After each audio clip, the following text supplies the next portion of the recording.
من أكتر الحاجات اللي ممكن تكون بتصير في ضلنا هي العوالم الغريبة أو العوالم اللي احنا ما نعرفش عنها حاجة، وخصوصا عوالم ما وراء الطبيعة. البس السماعات بتاعتك بقى واقعد في أوضة ضلمة كده لوحدك واستمتع باللقطات. الفيديو الأول هو لشخص اسمه نيتيف. في يوم من الأيام كان بيعمل استكشاف في مكان مهجور اسمه مركز التراث الشروكي، موجود في بارك هيل أوكلاهوما. المكان ده عبارة عن مجموعة مباني كده صغيرة موجودة جنب بعض، بس المرعب إنه المكان ده اتبنى على أنقاض مدرسة داخلية للبنات وقتها، واللي اتحرقت بالكامل في سنة 1887. بس فجأة وهو بيتمشى وسط البيوت دي بدأ يسمع حاجة غريبة جدا، صوت مش مفهوم جاي من بعيد وعمال بيقرب. Am I tripping or is there something going on in here?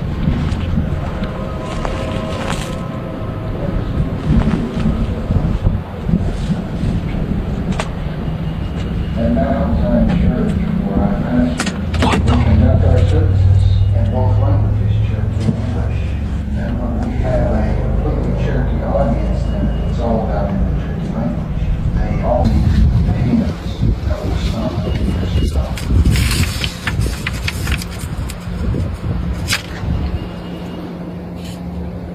O Señor, llegado kowe yiga ahani, idadaki sani. After moving to Indian Territory, Cherokee Nation set aside 1 acre of ground for each church congregation. Moravians, Baptists. Dude, that's so creepy. Why is this?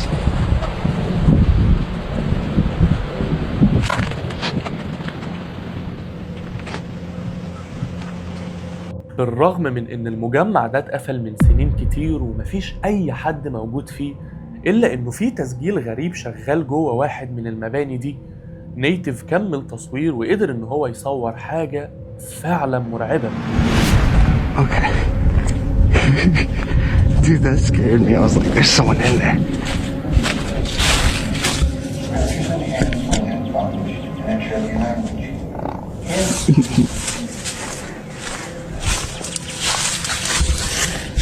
At Mount Zion Church, where I pastor, we conduct our services in both languages, Cherokee and English. And when we have a completely Cherokee audience. ظاهر في الفيديو ده طيف أبيض غريب بيعدي جوه واحد من المباني المهجورة وبعدها بيختفي. ووقتها ناس كتيرة جدا علقت على الفيديو بتاعه وقالت له إن الطيف ده زي ما يكون بنت صغيرة لابسة أبيض. بس أنت شايف إيه؟ تفتكر نيتيف قدر إن هو يصور واحدة من أرواح البنات اللي ماتت وقت حريق المدرسة؟ قولي في الكومنتات. وصدقني مهما كان الفيديو ده مرعب مش هيكون مرعب زي الفيديو اللي جاي. الفيديو ده هو لشخص بيدعى جيمس اشترى دمية من محل ألعاب عادي، بس الغريب إنه بالرغم من شكل الدمية الطبيعي واللي مش مميز يعني في حاجة، سعرها كان مبالغ فيه جدا، وده كان بدون سبب واضح. المهم انه قرر جيمس ان هو برضه هيشتريها، ممكن بدافع الفضول لسعرها غير المبرر، مش عارف. بس ده ما كانش الغريب. الغريب كان في الحاجات اللي بدأت تحصل في بيته من وقت ما اشترى الدمية، من أصوات غريبة بتحصل في البيت لأبواب بتتفتح وتتقفل لوحدها. هنا جيمس شك انه ممكن اللي مسؤول عن الحاجات الغريبة اللي بتحصل دي هي الدمية اللي اشتراها، خصوصا ان الحاجات دي بدأت تظهر لما اشترى الدمية. وعلشان يكتشف ده حط الدمية على كرسي وحط كاميرا قدامها، متمني ان الكاميرا تقدر تلقط حاجة تثبت له ان هو صح. في البداية مفيش اي حاجة غريبة حصلت اول يومين، بس بعد كده حاجة غريبة بدأت تحصل. خليني أقولك إن الكاميرا اللي جيمس كان بيستخدمها هي كاميرا بتستشعر الحركات وتبدأ تصور وتتتبع أي حاجة بتتحرك، بس طول ما مفيش حاجة بتتحرك الكاميرا بتفضل ثابتة. الغريب بقى إن الكاميرا بالفعل كانت بتتحرك، زي ما يكون بتتتبع حاجة مش موجودة.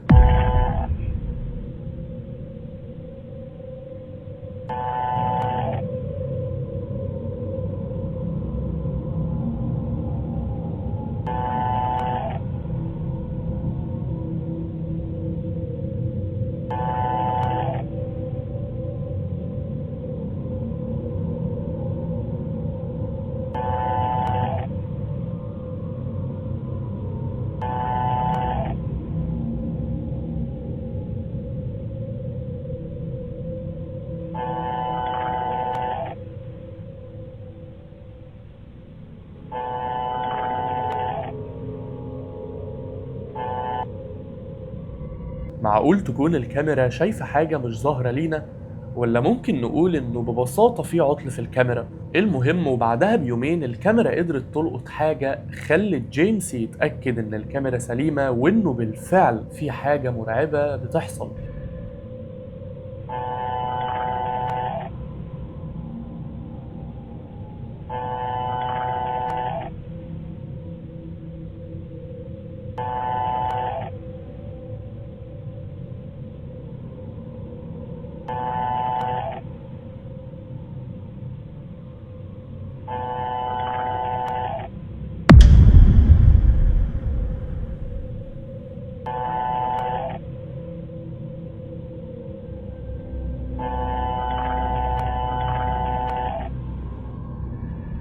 خرج من حمام جيمس كيان اسود غريب بيجري بسرعة قدام الكاميرا، وبعد ما جيمس شاف اللقطة دي ربط الحاجة دي او الكيان ده باللي كان بيحصل في الكاميرا من كام يوم، وعلى طول ربطهم هما الاتنين بالدمية. استمر جيمس في التصوير ليلة بعد التانية، بس هو ما كانش يعرف انه هيصور حاجة ارعب بكتير من الكيان الاسود.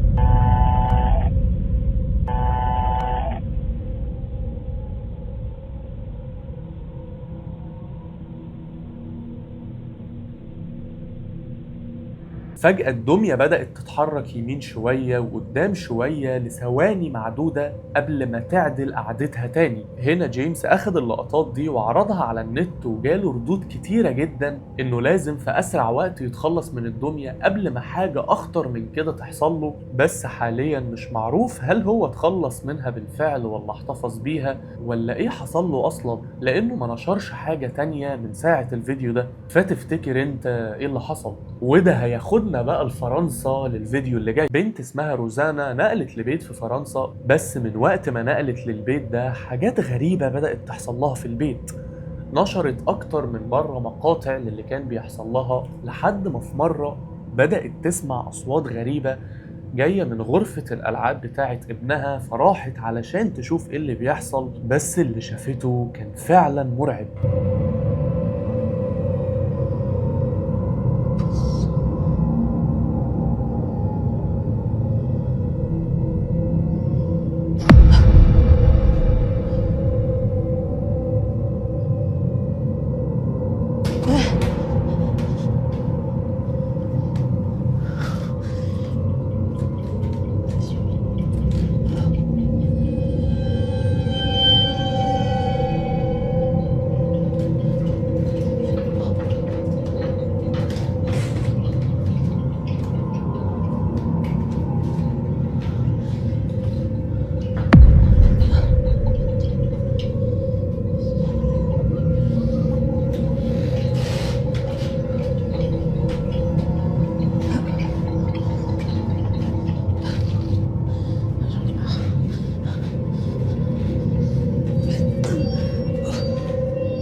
بدأت الألعاب تشتغل وتتحرك لوحدها في كل حتة في البيت، بس المرعب أكتر من كده كانت لما روزانا دخلت الغرفة وأثناء ما هي بتصور ظهر في انعكاس الشباك اللي قدامها شخص واقف وراها، وده كان في نفس الوقت اللي سمعت فيه خطوات في الأوضة، بس بمجرد ما لفت الكاميرا ما كانش فيه أي حد وراها، هي لوحدها تماما.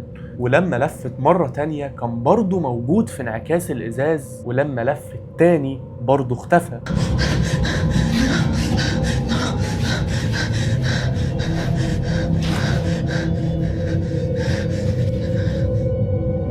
وبعد الموقف ده على طول روزانا سابت الشقة كلها وما رجعت لهاش تاني. وغالبا كده اللي ظهر في انعكاس الشباك ده كان الكيان اللي ساكن الشقة. انت تعرف لوح الويجا صح؟ اللعبة اللي الناس بتستخدمها في التواصل مع أرواح مش موجودة. فالفيديو ده لشخص اسمه أنجيلو، قرر إن هو هيعمل حاجة كده أوت أوف ذا بوكس، ويروح يعمل جلسة استحضار في نص الغابة علشان الأجواء يكون فيها سسبنس أكتر. بس للأسف الموضوع ما مشاش زي ما هو كان متخيل. Heard something move outside the tent.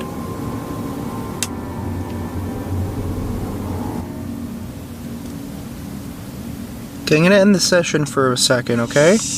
I'm closing off the session.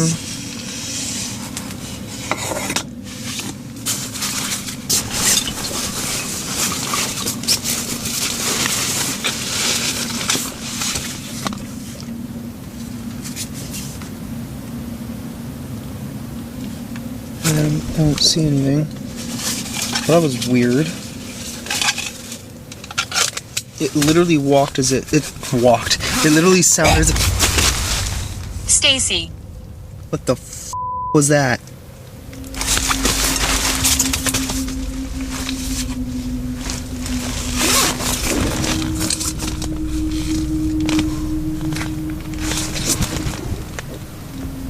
Nope, no. That's. I don't know what the hell that was. I don't know if I want to know what the hell that was. What do I do? Honestly, I think I should probably leave. Yeah, let's, I think I'm gonna do that. كان باين على أنجيلو الرعب بعد ما سمع صوت كان بيحوط الخيمة بتاعته وهو المفروض لوحده. وهنا قرر إنه تمام كده وقت إن هو يمشي. Just down that way. Oh, that was a really bad idea. Okay. I just heard something. Something made a sound in my ear. What the what the what the was that? Nope. Let's just go. There's the exit. فتفتكر انه تواصل مع حاجة ما كانش المفروض يتواصل معاها. وعلى نفس خطاه بقى واحد اسمه براندن قال انه استخدم لوح الويجا مرة في بيته، وقال انه بعد استخدامه بدأ يلاحظ حاجات غريبة مرعبة بتحصل في البيت وهو مش قادر يفسرها. وفي يوم صحى من النوم على صوت غريب لحاجة بتتحرك في الأوضة اللي جنبه، فهنا جاب تليفونه وبدأ يسجل.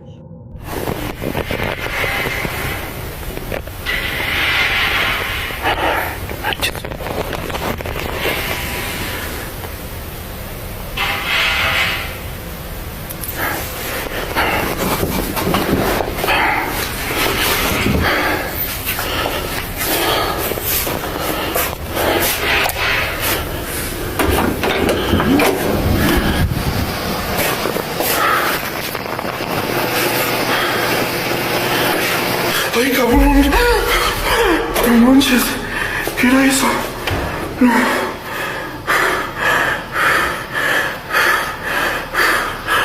Ay, no manches.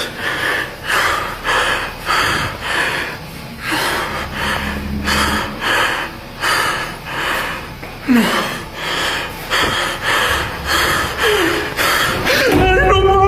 وش غريب جدا ظهر له من الركن بتاع الصالة، ولما براندن راح علشان يشوف ما لقاش حاجة.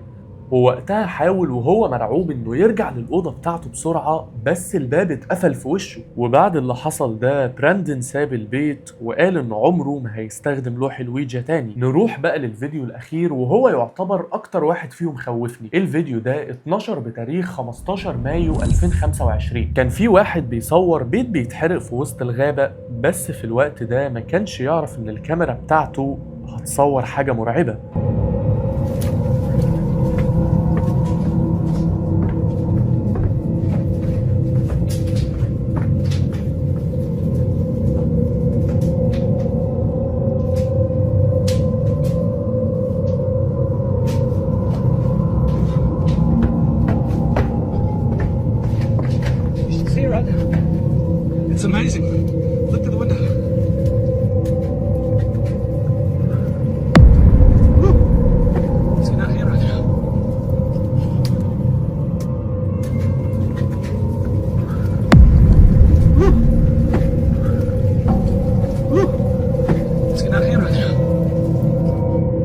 لما بتبدأ تركز هتشوف مخلوق اسود كبير بيتحرك جوه البيت اللي بيتحرق. المفروض ان البيت ده مهجور من سنين ومفيش اي حد فيه، ودي ما كانتش الحاجة المرعبة الوحيدة. فبعد ما الناس شافت الفيديو ده بدأت تاخد بالها من حاجة تانية. اسمع كده.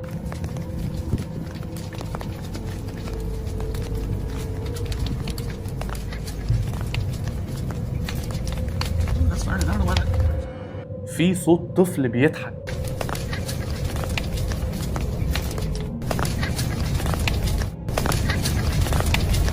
ووقت ما كان بيصور البيت من بره وهو بيتحرق ظهرت حاجة خلته يتأكد إن البيت مسكون.